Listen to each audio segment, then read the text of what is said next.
হযরত উমর ফারুক রাদিয়াল্লাহু তাআলা ডাক দিয়ে কয়, মা তুমি ঘরের মধ্যেই ভাঙ্গাচুরো ঘরের মধ্যে বসে আছো, খাবার টাবার আসেনি ঘরের মধ্যে? কয়, বাবার আজ 3 দিন আমি অনাহারে 3 দিন খানা খাই না। খলিফা হযরত উমর ফারুক ডাক দিয়ে কয়, মা এটা কি উমর জানে? তুমি উমরের কাছে জানাইছো, উমর কি জানে? মহিলা কয়, বড়া পড়া উমর, তারে কেন জানাবো? সে তো আমার খলিফা, সে আমার খবর নেবে, আমি কেন তার কাছে যাব? আমি কি দায় ঠেকেছি তার কাছে যাব? চিন্তা করছেন? মহিলা বলতেছে, আমি কি দায় ঠেকছি রে তার কাছে যাব? আমি তার মুসলমান, শুনে নাও, সুতরাং তার রাজ্যে আমি বাস করি। যুবক, তারে কেন আমি খবর নিব? সে আমার কেন খবর নেই নাই? আমি আল্লাহর আদালতে মামলা দিলাম, ইয়াউমাল কিয়ামতের ময়দানে আল্লাহ যেন হযরত উমরকে না ছাড়ে। খলিফা হযরত উমর থরথর করে কাঁপন শুরু করেছে।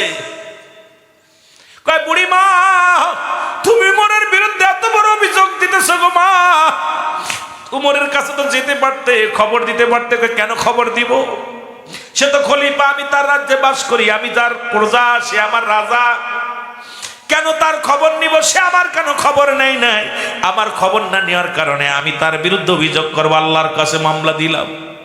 এমন সময় হযরতে আলী রাদিয়াল্লাহু তাআলা মজলিসে হাজির হয়ে গেলেন। হযরত আলী রাদিয়াল্লাহু তাআলা এসে সালাম দাও, আসসালামু আলাইকুম আমিনুল মুমিনিন। যখন আমিনুল মুমিনিন বলে সালাম দিস, ওয়ালাইকুম আসসালাম, বুড়িমা থরথর করে কাঁপন শুরু করেছে। বুড়িমা কাঁপা শুরু করেছে। খলিফা হযরত উমর ফারুক কয়, বুড়িমা তুমি কাঁপো কেন? কয়, বাবা রে, আমার ভুল হয়ে গেছে, তুমি যে উমর আমি বুঝতে পারি না, চিনতে পারি না। মা গো, বাবা গো, তুমি আমার ক্ষমা করে দিও, তোমার কত কথা শোনাই ফেলেছি। খলিফা হযরত উমর ফারুক বলে, মা গো, তুমি ঠিকই শোনাইছো, তুমি আমারে ঠিকই শোনাইছো মা। তবে শোনো, এবার খলিফা হযরত উমর ফারুক পকেট থেকে কিছু মোহর বাইরে করিয়া হাতের মধ্যে দিয়ে কয়, মা এগুলো রাখো, আর এই চামড়ার কাগজের মধ্যে লিখে দাও, আমি আল্লাহর আদালতে উমরের বিরুদ্ধে কোনো মামলা দায়ের করব না। কারণ উমরের বিরুদ্ধে যদি তুমি মামলা দায়ের করো, আমি ধরা পড়ে যাব।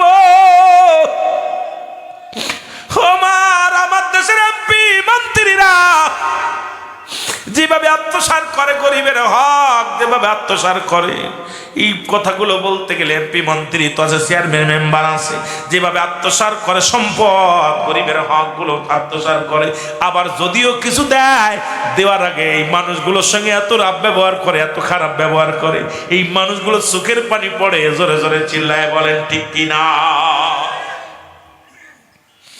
হযরতে খলিফা হযরত উমর ফারুক ডাক দিয়ে বলে, মা তুমি লিখে দাও, তোমার বিরুদ্ধে কোনো অভিযোগ নাই, আরো তোমার লাগলে আরো মোহর দিব। মাগো, চাউল লাগলে চাউল দিব, গম লাগলে গম দিব, খেজুর লাগলে খেজুর দিব, যা লাগবে মা সব দিব। বিনিময় তুমি উমরের বিরুদ্ধে অভিযোগ আল্লাহর দরবারে করো না। মাগো, আল্লাহর দরবারে যদি তুমি অভিযোগ করো, আমি কোথায় যাব? এই হযরত আলীকে সাক্ষী রেখে এবার অভিযোগটা লিখে দিলেন, কাগজটা নিয়ে বুড়িমা লিখে দিলেন, বাবারে আমার হযরত উমরের বিরুদ্ধে কোনো অভিযোগ নাই। আমার মুসলমান বাবারা, আমার গভীর মনোযোগ। সুতরাং কোরআন যেটা হারাম বলছে, ও যুবক, এই কোরআনটা শুনলে এত পুরাণ, আজ থেকে কোরআনের আইন কিছু মানবা, কিছু মানবা না। কোরআনের বিধান মানবা, কিছু মানবা, কিছু মানবা না। কোরআনের আইন দিয়ে দেশ পরিচালনা করেছিলেন হযরত উমর ফারুক রাদিয়াল্লাহু তাআলা আনহু। জোরে জোরে চিল্লায় বলা যাবে না মারহাবা? খুব গভীর মনোযোগ। হযরত উমর ফারুক রাদিয়াল্লাহু তাআলা, খুব খেয়াল, এত ওয়াজ করতাম না, একটা আয়াতের তাফসীর করলে, একটা আয়াতের শান নজুল ব্যাখ্যা বিশ্লেষণ করলে আমার রাত শেষ। খলিফা হযরত ইসলামের দ্বিতীয় খলিফা হযরত উমর ফারুক রাদিয়াল্লাহু তাআলা আনহু, জোরে বলেন মারহাবা। কারণ আমার নবীজি বলে গেছেন, আমি যখন দাঁড়াবো, আমার পরে দাঁড়াইবে কে? আমার পরে দাঁড়াইবে হযরত আবু বকর সিদ্দিক রাদিয়াল্লাহু তাআলা আনহু। যখন আবু বকর থাকবে না তখন ওই জায়গা দাঁড়াবে কে? হযরতে মুসলমান হযরত উমর ফারুক রাদিয়াল্লাহু তাআলা আনহু। যখন উমর থাকবে না এই জায়গাটা পূরণ করবে কে? খলিফা মুসলমান হযরত উসমান গনি রাদিয়াল্লাহু তাআলা আনহু। যখন উসমান থাকবে না ওই জায়গাটা দাঁড়াবে কে? ওই জায়গা দাঁড়াবে হযরত মুসলমান হযরতে কে? আলী রাদিয়াল্লাহু তাআলা আনহু। জোরে বলেন মারহাবা। যেমন আজকে বক্তা উঠেছে, প্রথম ওয়াজ করছেন নুর আলম ভাই, উনি উঠে গেছে, উনার জায়গা পুরা করছে হযরত উমর ফারুক ভাই। উমর ফারুক ভাই যখন উঠে গেছে মুসলমান আসছে কে? হযরত আবুল কালাম আজাদ ভাই। আবুল কালাম আজাদের পরে আসছে কে? রুহুল আমিন সিদ্দিকী ভাই। সুতরাং একটার পরে একটা পুরাণ হচ্ছে। তদ্রুপ রাসূল বলে গেছেন আমার পরে কে বসবে ওই জায়গাটা কে বসবে? এবার ইসলামের দ্বিতীয় খলিফা হযরত উমর ফারুক রাদিয়াল্লাহু তাআলা এই কোরআনটারে কেমনে মানতো, কোরআনটা দিয়া কেমনে দেশ পরিচালনা করেছে শুনে নেন মুসলমান, শুনে নেন। খলিফা হযরত উমর ফারুক রাদিয়াল্লাহু তাআলা উনার 22টা তালি কাপড়ের মধ্যে কয়টা? জোরে বলেন কয়টা?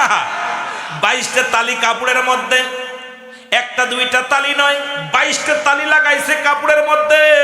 40টা দিনার, স্বর্ণের ইট মোহর নিয়ে উনি ছদ্মবেশে রওনা দিলেন দেখার জন্য। দেখি জি আমি উমর যে কোরআন দিয়ে দেশ পরিচালনা করতেছি, এই কোরআনের আইন কজন মানুষ মানে? একটু ছদ্মবেশে উনি রওনা দিয়ে গেলেন। দিনের রাত্র 24 ঘন্টা হাঁটতে হাঁটতে উনি ক্লান্ত হয়ে গেলেন, সাথে কেউ যায় নাই, একা একা রওনা দিয়েছেন।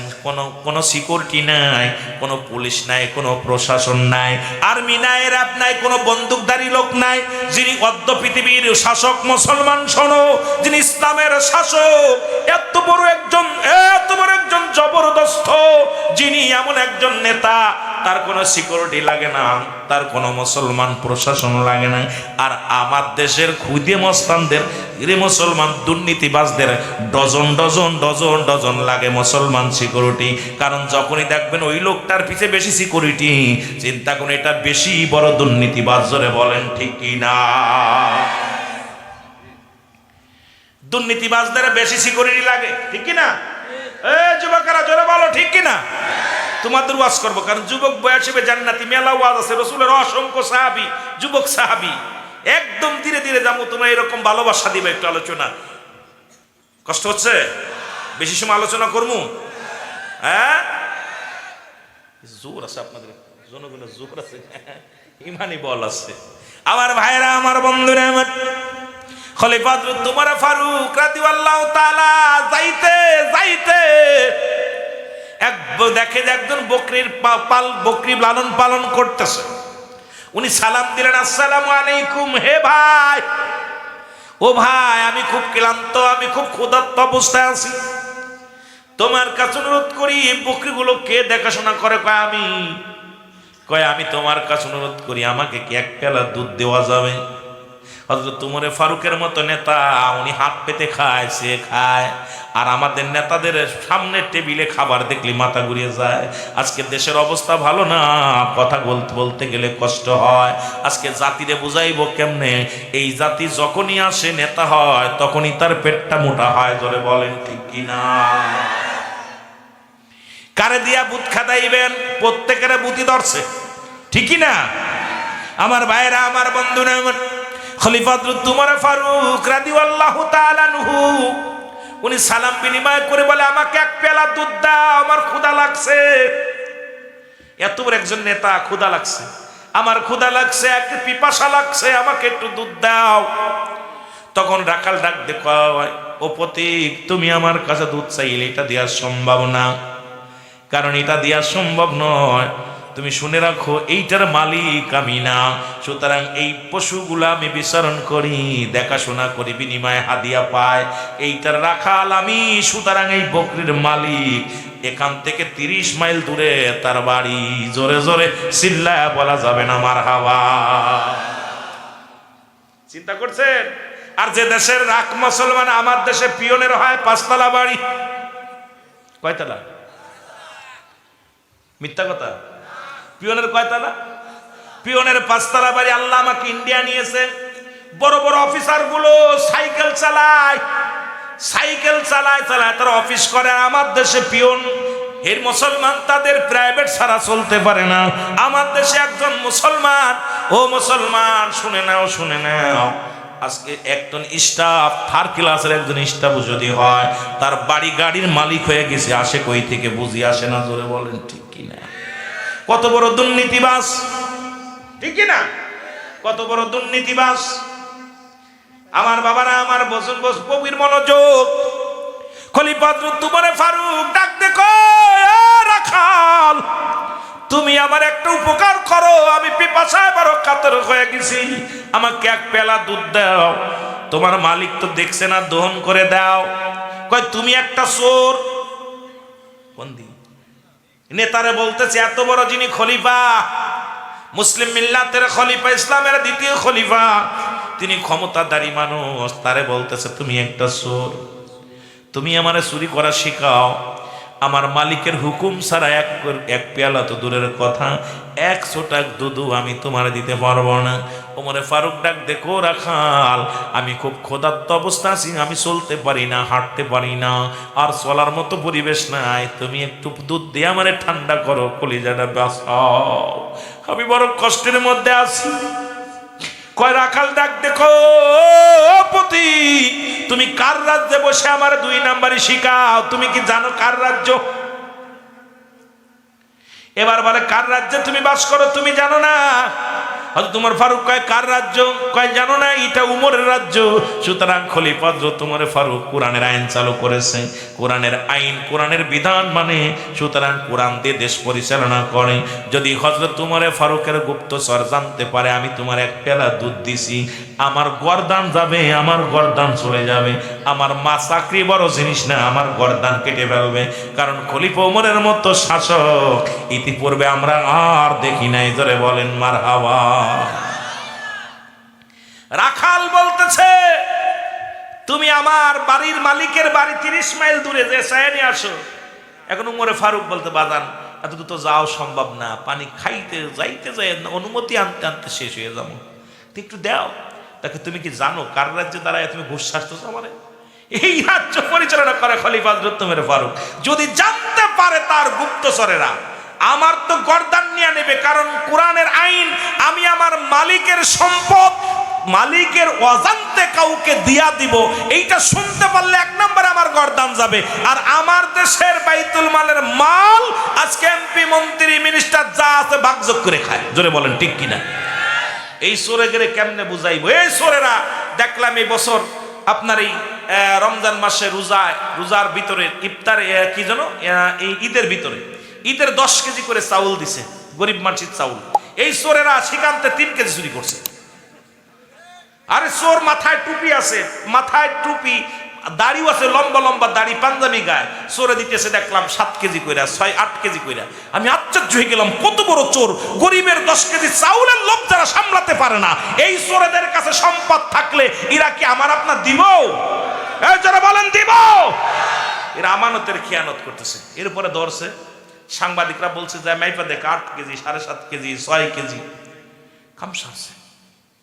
আমি আশ্চর্য হয়ে গেলাম যে গরিবের এই গরিব মানুষ বছরে মাত্র 10টা কেজি চাউল, আহা, সরকার থেকে বরাদ্দ করছে, এরাও আমার দেশের চেয়ারম্যান মেম্বার চুরি করে, ঠিক কিনা? এরাম চোর যদি একটা ইউনিয়নের চেয়ারম্যান হয়, এরাম চোর যদি একটা ওয়ার্ডের হয়, তাহলে দেখবেন মোটামুটি আমরা ধনী হয়ে যাব, ঠিক কিনা? আহা, তোর কাছে চাইছে কিনা? তোর কাছে চাইছে কিনা? তোর লাগে তুই একা খা। গত পরশুদিনকে দেখলাম গোপালগঞ্জে আপনার এক পুকুরের মধ্যে প্রায় 10,000 লিটার না কত লিটার তেল পুকুরের মধ্যে ভরে ভরে থুইছে। আমি কদিন আগে নওগাঁ ওয়াজ করতে গেলাম, নওগাঁতে মাহফিল করে, রাতের অন্ধকারে দেখি সব লাইট বন্ধ করে তেল দিতেছে। কথা বুঝেননি? আমার তো গাড়িতে তেল নাই, তেল একটা পাম্পেও দিচ্ছে না। চিন্তা করলাম মনে হয় এটা গেলে যাই বাতি অফ করে করে সব বেরেল পড়তেছে। গেলাম, আমার একটা হুজুর দেওয়া যেত, আমি কেটে দিতেছেন, আমি এখন এই মোবাইলটা বের করছে, ছবি তোল। হুজুর এদিকে আসেন কোয়ালিটি নিয়ে যান। কথা বুঝে তেল আজকে দেখেন অবস্থাটা, সব জায়গা ভাগাভাগি যে অবস্থা। কারে দিয়ে বুথ খোদাইবে? যদি ওমর এই কোরআনের আইন, বাংলাদেশের বিকল্প নাই। বাংলাদেশে আমরা 92% মুসলমান, এই দেশে কোনো অন্য আইন চলতে পারে না। কোরআনের আইন দিয়ে যদি দেশ পরিচালনা হয়, আমার দেশের মানুষও শান্তি পাবে, আমরাও শান্তি পাবো, জনগণও শান্তি পাবে, নেতারাও শান্তি পাবে। জোরে বলেন ঠিক কিনা? চাই কি চাই না? এর দুর্নীতির ওই রাকরায় বসে জাহির করে জ্ঞান, কলম দিয়া কামাই টাকা, কলম দিয়া কামাই টাকা, আবার দরে সাধুর ভান। ওরা শিক্ষিত শয়তান, ওরা শিক্ষিত শয়তান, ওরা শিক্ষিত। একটু জোরে জোরে চিল্লায় বলেন, ওরা শিক্ষিত শয়তান। ওরা কইতে পারেন না? আমার সাথে বলেন না, একটু জোরে জোরে বলবেন আওয়াজ দিয়ে। দুর্নীতির ওই আকড়ায় বসে জাহির করে জ্ঞান, বলো দুর্নীতির ওই আকড়ায় বসে জাহির করে জ্ঞান, কলম দিয়া কামাই টাকা, কলম দিয়া আবার ধরে সাধুর ভান। ওরা শিক্ষিত শয়তান, ওরা শিক্ষিত শয়তান, ওরা ওরা হলো জাতির নাকি মহামারী মহাতন, ফাইলে কলম ঠেকাইয়া চালায় ওরা নির্যাতন। ঠিক কিনা? ঘুষের টাকায় ওদের বুড়ি, ঘুষের টাকায় ওদের বুড়ি করে যে টান টান। ওরা শিক্ষিত। কয়দিন আগে একটা কথা বলছিলাম, দেখেন রমজান এখন কোলাকুলি বন্ধ হয়ে গেছে। আগেতে আমরা ছোট্টবেলা দেখছি ঈদগার ময়দানে কোলাকুলি হতো, এখন কোলাকুলি হয় না কেন জানেন? যে আন্দাজ বুড়ি বাড়ছে, বুকে বুক লাগে না, পেটে পেট ঘষণ লাগে। কত পেটে এরম পেট দিয়ে এমন পেট হয়েছে, ঘুষ খায়া খায়া সারা বছর নামাজ পড়ে, রোজা রাখে না, সামনের কাতারে যে দাঁড়ায় নামাজে দাঁড়াইয়া এই কিছু হারাম খোররা আছে, রুকু সেজদাও ঠিক মতো করতে পারে না। কথা বলছেন না? আছে না বাবা? কথা বলেন আছে না? এগুলো তো নিজের এখন সব বন্ধ, সব বন্ধ, অবস্থা খারাপ। জোরে বলেন ঠিক কিনা? আমার ভাইরা, আমার বন্ধুরা, আমার খলিফা হযরত উমর ফারুক রাদিয়াল্লাহু তাআলা চিন্তা করলেন, আল্লাহ খলিফা হযরত উমরকে এত ভয় পায়, খবরকে ভয় পায় না, পায় কোরআনকে ভয়। কারণ কোরআনের আইন, কোনো ব্যক্তি চুরি করলে তার হাত কেটে দিবে।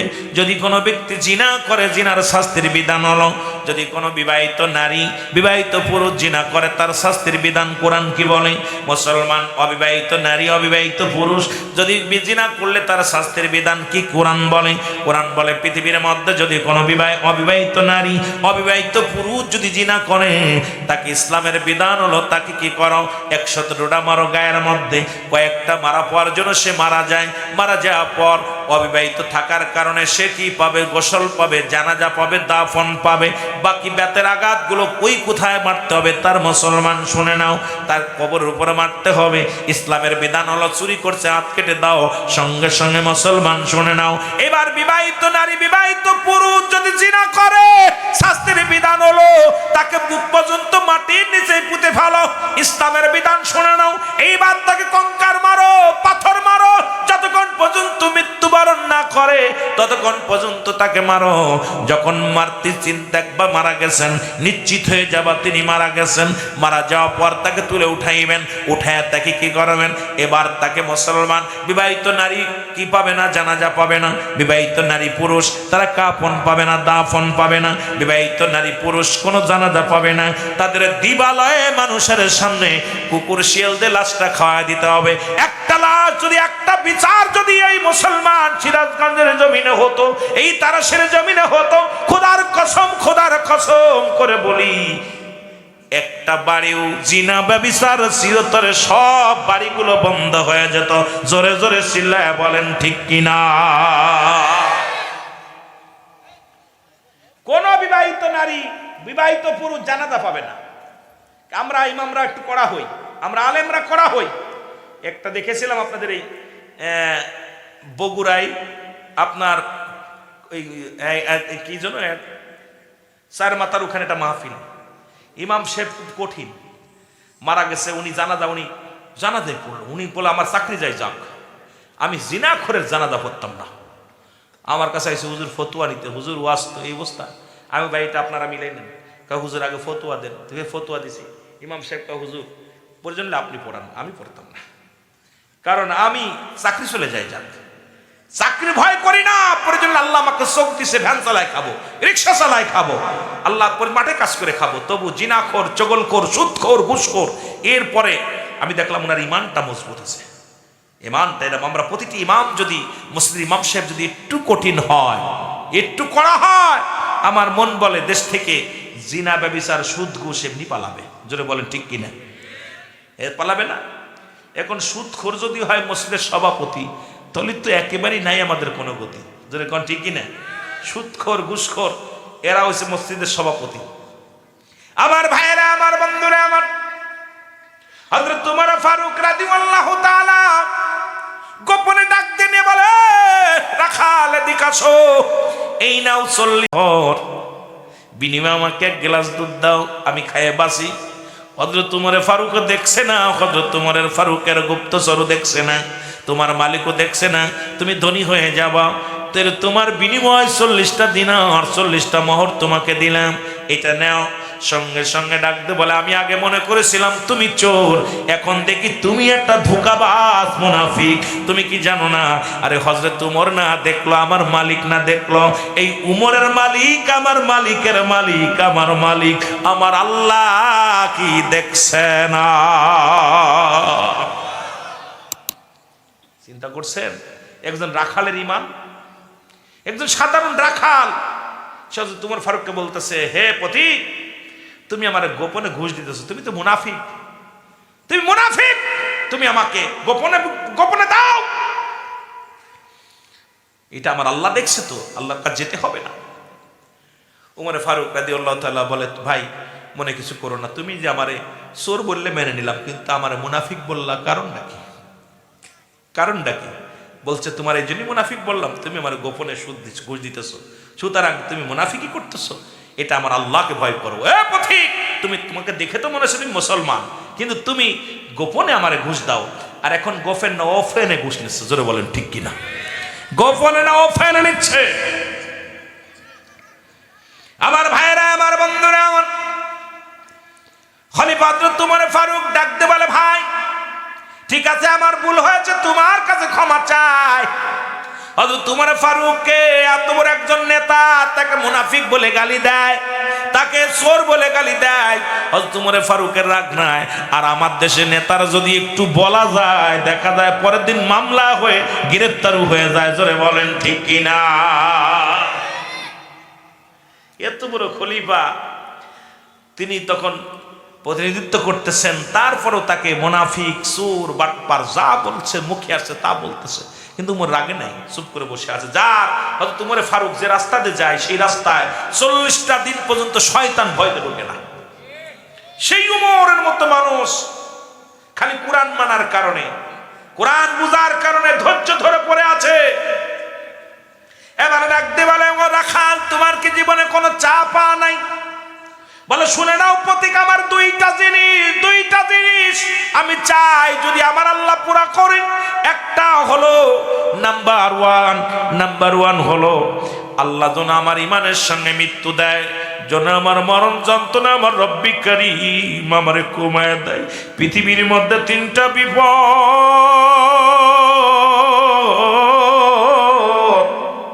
1 নাম্বার হলো মরণ, 2 নাম্বার হলো কবর, 3 নাম্বার হলো কিয়ামতের ময়দান। এই 3টা বিপদ রে ও পতি। 1 নাম্বার হলো আমার মরণ যন্ত্রণা যেন আল্লাহ না দেয়, যেন ইমানের সঙ্গে মরণ হয়, আর আমার আল্লাহ যেন আমাকে একটা জান্নাত দেয়। 2 নাম্বার চা হলো এই রাজ্য পরিচালনা করে হযরত ওমর ফারুক রাদিয়াল্লাহু তাআলা।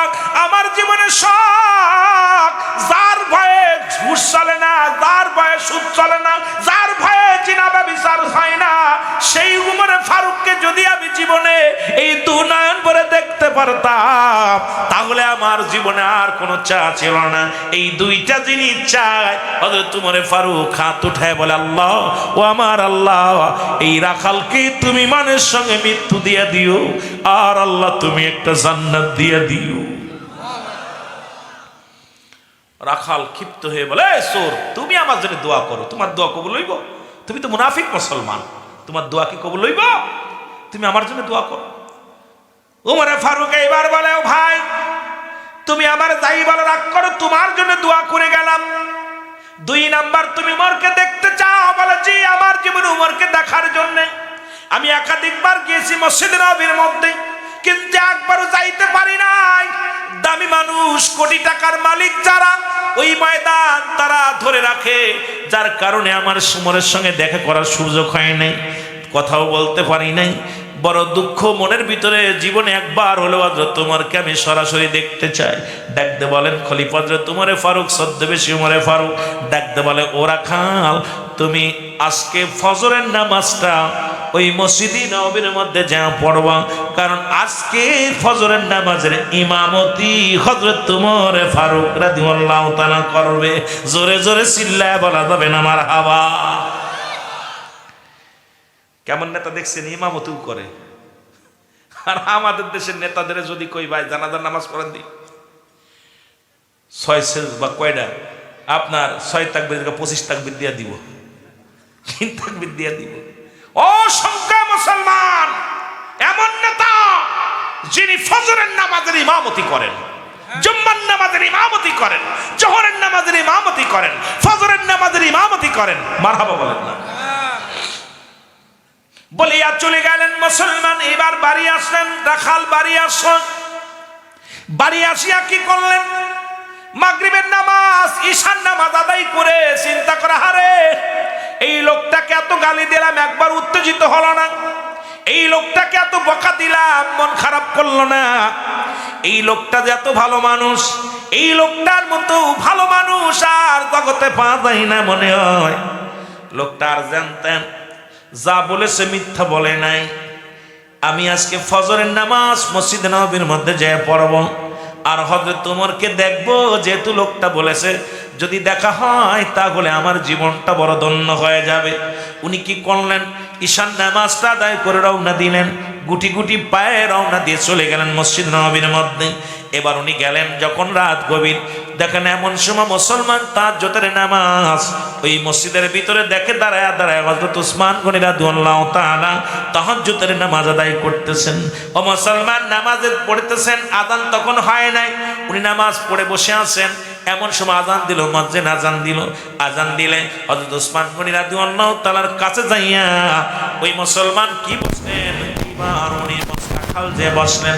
এবার উসমান গনি রাদিয়াল্লাহু তাআলা ওনাকে দেখেই বলেন, ভাই আপনাকে তো ইতিপূর্বে কোনোদিন সামনের কাতারে দেখি নাই, আপনার বাড়ি কই গো? আপনি কি মসজিদে নিয়মিত মুসল্লি? বলে, আমি নিয়মিত মুসল্লি না, আমার বাড়ি পাশের গ্রামে। আরে আজকে কি আপনি বলেন, আগে বলেন, হযরত উমর ফারুক কি ইমামতি করবে কে? আজকে ফজরের নামাজের ইমামতি করবে কে?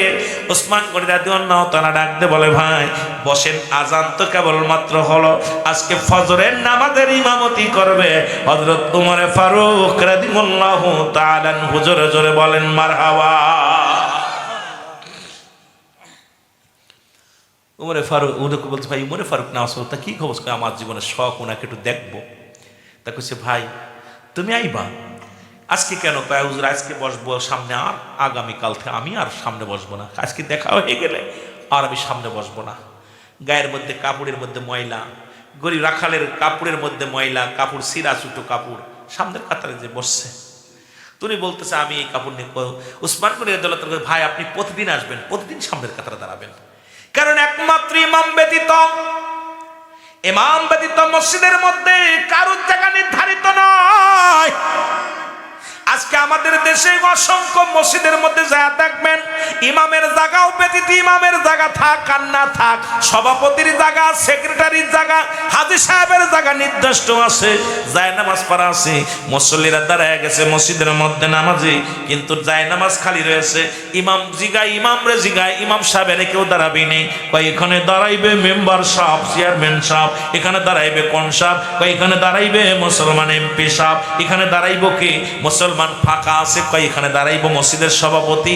দেখা যায় সভাপতি আসে না, দেখা যায় জায়গাটা পুরো খালি রয়েছে। জোরে জোরে চিল্লায় বলেন ঠিক কি না?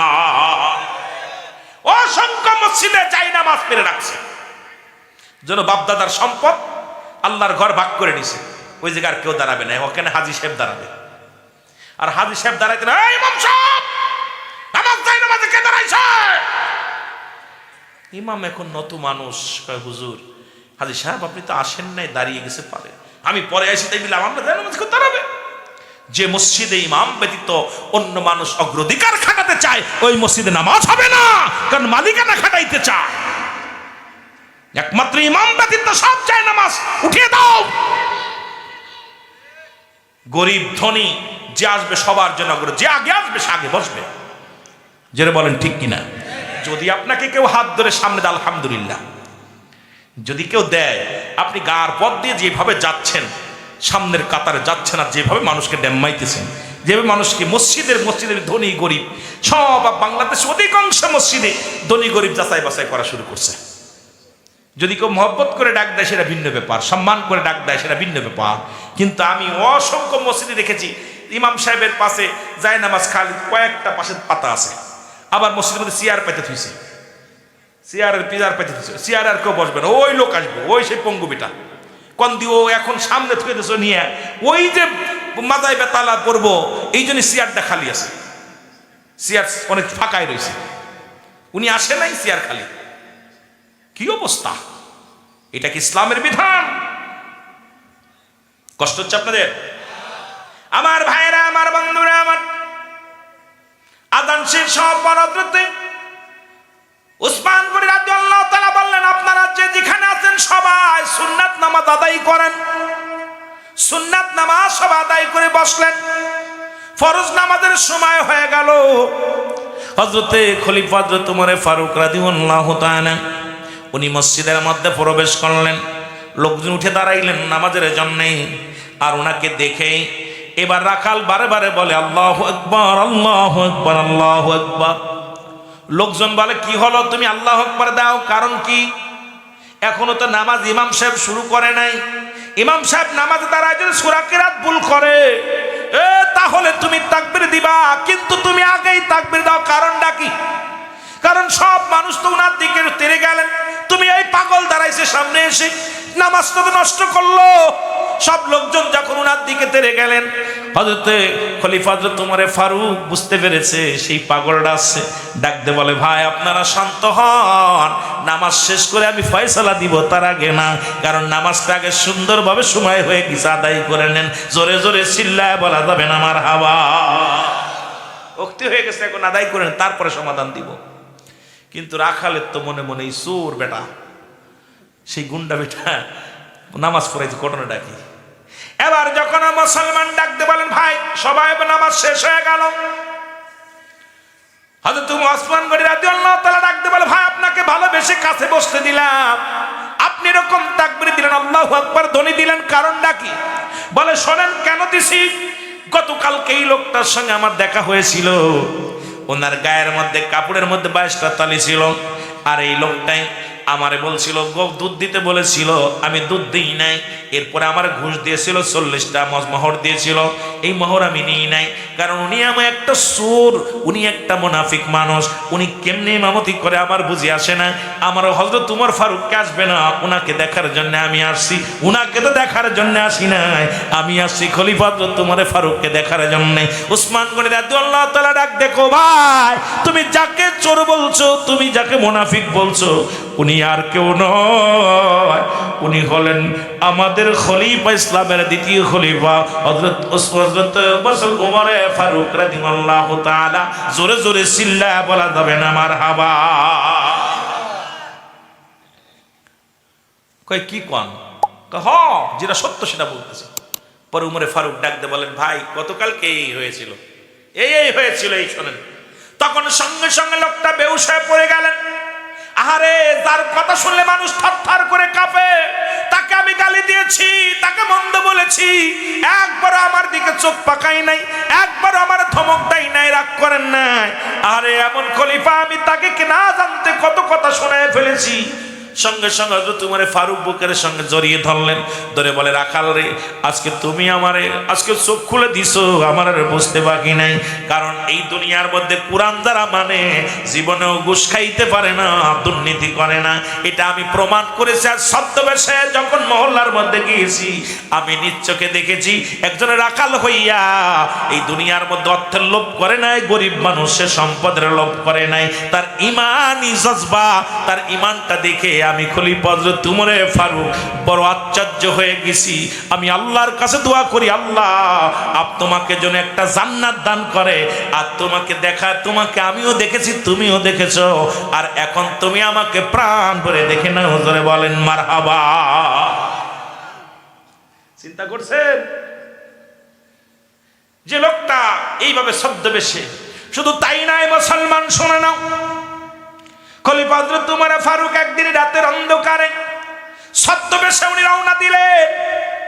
যা দেখলেন জিন্ন শূন্য একটা ঘর। এই ঘরের মধ্যে যা সালাম দিছে, আসসালামু আলাইকুম আলাল বাইত, ঘরের ভিতরে কাজনি আযাব আলাইকুম আসসালাম।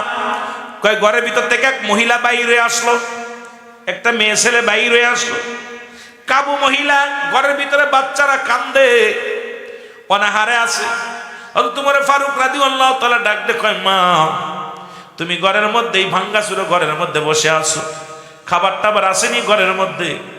কয় বাবার আজ 3 দিন আমি অনাহারে, 3 দিন খানা খাই না। খলিফা হযরত উমর ফারুক ডাক দে, কয় মা, এটা কি উমর জানে? তুমি উমরের কাছে জানাইছো, উমর কি জানে? মহিলা কয়, বড়া পড়া উমর, তারে কেন জানাবো? সে তো আমার খলিফা, সে আমার খবর নেবে, আমি কেন তার কাছে যাব? আমি কি দায় ঠেকেছি তার কাছে যাব? চিন্তা করছেন? মহিলা বলতেছে, আমি কি দায় ঠেকছি রে তার কাছে যাব? আমি তার মুসলমান, শুনে নাও, সুতরাং তার রাজ্যে আমি বাস করি। যুবক, তারে কেন আমি খবর নিব? সে আমার কেন খবর নেই নাই? আমি আল্লাহর আদালতে মামলা দিলাম, ইয়াউমাল কিয়ামতের ময়দানে আল্লাহ যেন হযরত উমরকে না ছাড়ে।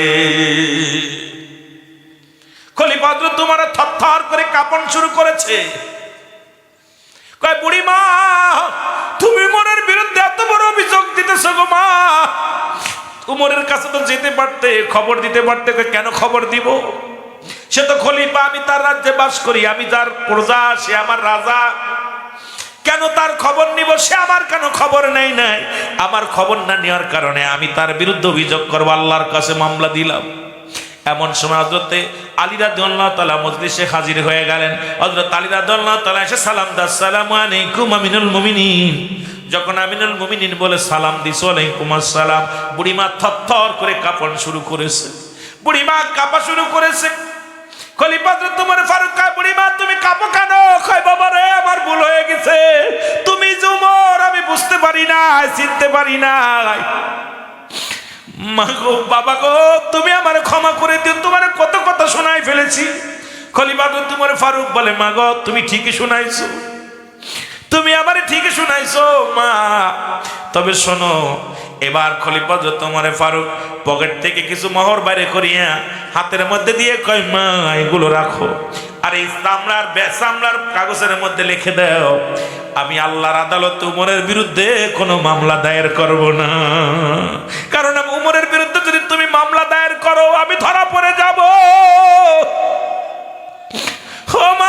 আমার দেশের এমপি মন্ত্রীরা যেভাবে আত্মসাৎ করে, গরিবের হক যেভাবে আত্মসাৎ করে, এই কথাগুলো বলতে গেলে এমপি মন্ত্রী তো আছে, চেয়ারম্যান মেম্বার আছে, যেভাবে আত্মসাৎ করে সম্পদ, গরিবের হক গুলো আত্মসাৎ করে, আবার যদিও কিছু দেয়, দেওয়ার আগে এই মানুষগুলোর সঙ্গে এত রাব ব্যবহার করে, এত খারাপ ব্যবহার করে, এই মানুষগুলো চোখের পানি পড়ে, জোরে জোরে চিল্লায় বলেন ঠিক কিনা? হযরত খলিফা হযরত উমর ফারুক ডাক দিয়ে বলে, মা তুমি লিখে দাও, তোমার বিরুদ্ধে কোনো অভিযোগ নাই, আরো তোমার লাগলে আরো মোহর দিব। মাগো চাউল লাগলে চাউল দিব, গম লাগলে গম দিব, খেজুর লাগলে খেজুর দিব, যা লাগবে মা সব দিব, বিনিময় তুমি ওমরের বিরুদ্ধে অভিযোগ আল্লাহর দরবারে করো না। মাগো আল্লাহর দরবারে যদি তুমি অভিযোগ করো আমি কোথায় যাব?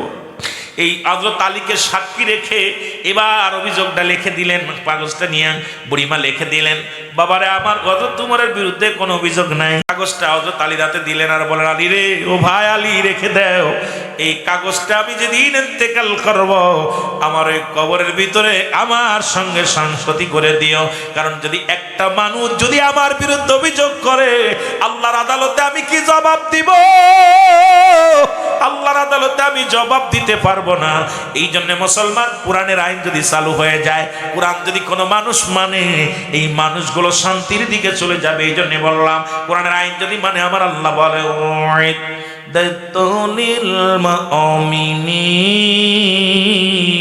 মুমিনদের জন্য, মুত্তাকিনদের জন্য আল্লাহ রাব্বুল আলামিন প্রস্তুতি করে রাখছে 8টা জান্নাত। জোরে জোরে বলেন মারহাবা, আর একটু জোরে চিল্লায় বল আল্লাহু আকবার। সুতরাং মুমিন হলেই জান্নাত, বেঈমান কাফের হলেই জাহান্নাম, ঠিক কি না? দুকাবাজি করবেন জাহান্নাম, শান্তি নামাজ পড়বেন, হালাল খাইবেন, সৎ পথে চলবেন, চরিত্র ঠিক করবেন, আল্লাহ জান্নাত রেখেছে একটা নয় দুটি নয়, প্রস্তুতি করে রাখছি ইমানদারদের জন্য, মুমিনদের জন্য একটা নয় দুটি নয়, 8টা জান্নাত। এই জান্নাতে যদি যেতে হয় নামাজ ছাড়া যাবে না, এই জান্নাতে যদি যেতে হয় মিথ্যা বলা যাবে না, এই জান্নাত যদি পেতে হয় সগলখুরি করা যাবে না, বাটপারি করা যাবে না, গুন্ডামি করা যাবে না। পৃথিবীর মধ্যে মুসলমান শুধু তাই নয়, আপনারা একটা আলোচনা হযরত উমর ফারুকের কথা শুনেছেন। মুসলমান হযরত উমর ফারুক আরেকদিন রাতের অন্ধকারে যখন রওনা দিলেন, প্রতিমধ্যে দেখে ঘরের মধ্যে বাচ্চারা কান্নাকাটি করে। হযরত উমর ফারুক সালাম দিলেন, আসসালামু আলাইকুম মা। বলে ওয়ালাইকুম আসসালাম। কয় মাগো, ও মা, দেখলাম অনেকক্ষণ আমি তোমার ঘরের দরজায় দাঁড়িয়ে আছি, দেখি বাচ্চারা কান্নাকাটি করে, তুমি শুধু রান্না করো রান্না করো। ওই পানি টকবক টকবক করে, তাদেরকে সান্ত্বনা দিলে বাবা রান্না হলে খাবার দিব। তোমার বাচ্চাগুলো কাঁদতে কাঁদতে ঘুমায় পড়লো মা। মাগো, তোমার সন্তানগুলো ঘুমিয়ে গেল কাঁদতে কাঁদতে, তুমি তাদের খানা দিলা না। খলিফা ওমর বলে, বাবা আমি উমর ফারুকের রাজ্যে বাস করি, আমার ঘরে কোনো খাবার নাই, আমার বাচ্চারা খোদার যন্ত্রণায় কাঁদতেছিল, আমি পাথর পানির মধ্যে পাথরে দেয়া জ্বালাইতেছিলাম, এই পাথরগুলো টকবক টকবক করতেছিল। এ বাবা, ও বাবা, আমি মা, দুঃখিনী মা, আমি দুঃখিনী মা, তোমারে কি বলবো? কারণ সন্তানেরা খানা চাইতে চাইতে ঘুমিয়ে পড়েছে, এই পাথর তো খানা হবে না। আমি ওমরের রাজ্যে বাস করি। কয় মা গো দাঁড়াও। এক দড়ি দৌড়াইছে বাড়ি চলে, মুসলমান বাইতুল মালে যায়, ডাক দেখো, মুসলমান শোনো, আসলাম রে, আয় তাড়াতাড়ি আয়, বাইতুল মালের দরজাটা খুলে দে। বাইতুল মালের দরজা খুলে দিলেন। আসলাম রে, আমার এই আটার বস্তাটা আমার মাথায় উঠায় দে। আসলাম বলো, হুজুর আপনি কি বলেন? আপনি নিজের মাথায় আটা বহন করবেন? কাসলাম রে, আরে আমার রাজ্যের একটা মানুষ না খেয়ে আছে, আমার রাজ্যের মানুষগুলো আল্লাহর কাছে আদালতে মামলা দেয়, আমি কি জবাব দিব রে? আসলাম, আটার বস্তাটা আমার মাথায় উঠায় দে, তাড়াতাড়ি উঠায় দে। আসলাম মাথায় উঠায় দিলেন। বলে হুজুর আমি নেই। কয় না, আমার নিতে দে, আমার বোঝা আমার কাছে দে। আরে কেমন নেতা, কেমন প্রতিনিধি, কেমন জনপ্রতিনিধি রে মুসলমান, কেমন খলিফা! নিজের বস্তা, আটার বস্তা ঘাড়ে নিয়া উনি রওনা দিলেন। ও যুবক বাবারা আমার, শুনে নাও, এবার ঘরের মধ্যে যাইয়া ডাক দে, বলে মাগো এই নাও আটার বস্তা নাও, আজ তোমার সন্তানদেরকে রুটি বানিয়ে খাওয়াও, আগামীকাল উমরের রাজ্যে যাবা, আমি ওখানে থাকবো গো মা, তোমারে বইলে একটু বেশি করে দিব, কারণ তোমার বাচ্চারাও না খারা আছে মাগো, তুমি যাবা, তোমার ব্যবস্থা করে দিব। মহিলা দোয়া করে, আল্লাহ হযরত উমর ফারুক যদি খলিফা না হইয়া এই লোকটা খলিফা হতো, যদি হযরত উমর ফারুক যদি প্রতিনিধি না হইয়া এই যুবকটা হতো, আল্লাহ এরা কেন প্রতিনিধি করো না, এরা কেন খলিফা করো নাই? পরের দিন মহিলা গুটি গুটি পায়ে যখন মুসলমান রাজ দরবারে গেলেন, খলিফা হযরত ওমর ফারুক দেখে সেখানে মুসলমান বসে আছে, রাশিয়ারে মুসলমানরা সিংহাসনে বসে আছে। মহিলা দেখে থরথর করে কাঁপন শুরু করেছে, কারণ এই সেই যুবক আমি কি বলেছিলাম, আরে এই পুরো ওমর ফারুকের সামনে আমি কত গালি দিলাম, মন্দ বললাম, কিন্তু হযরত ওমর ফারুক কেমন একজন খলিফা ছিলেন, কেমন আল্লাহর গোলাম ছিলেন, যে একজন মানুষ সাধারণ মানুষের গালি, সাধারণ মানুষের পরনিন্দা সহ্য করেছে, কোনোদিন তার ধমক দেয় নাই, গালি দেয় নাই। আমার বাবারা আমার, এই জন্য কোরআনের আইন যদি মানো তাহলে জীবনটা বড় ধন্য হয়ে যাবে। কিন্তু আমাদের দেশের মানুষ, এই জন্য আল্লাহ কমিনান নাস, মানুষের মধ্যে মায়া করো, তারা বলবে আমার না তার ঈমান আনছে, বিল্লাহি আল্লাহর প্রতি অবিলম্বিত আখিরাতের প্রতি বিশ্বাস স্থাপন করছে, ওমা হুম বিমুমিনিন। আমার দেশে বড় বড় বাটপারেরা তারা মুমিন মুত্তাকিন বলে দাবি করে, শুনে নেন শুনে নেন। এই জন্য মানুষের মধ্যে বেঈমান আছে, মানুষের মধ্যে ধোঁকাবাজ আছে, মানুষের মধ্যে বাটপার আছে, মানুষের মধ্যে গুন্ডা আছে। ও মুসলমান শুনে নাও, এই মানুষগুলো প্রতিনিধিত্ব করে নিজের স্বার্থের জন্য। এই মানুষগুলো যদি জানতো এই দুনিয়ার কিছু নিয়ে যেতে পারবো না, সব কিছু পড়ে থাকবে, কুল্লুমান আলাইহা ফান। আল্লাহ কয় বান্দার এই জমিনের মধ্যে কিচ্ছু বলতে কিচ্ছু রাখবো না, এই জমিনটা আমি জন্য বিচ্ছিন্ন করে দিব। এই জমিনের মধ্যে যত মাটি আছে সব মাটিগুলো পুড়ায় আমি তামা বানায় দিব। এই জমিনের মধ্যে যত পানি আছে সব পানিগুলো আমি আল্লাহ পুড়ায় ছাই বানায় দিব। যেদিন কিচ্ছু বলতে কিচ্ছু থাকবে না, সেদিন থাকবো আমি আল্লাহ। জোরে জোরে বলো মারহাবা। কে থাকবে? গোলামি করব কার? আরো জোরে বলেন কার? দাসত্ব করব কার?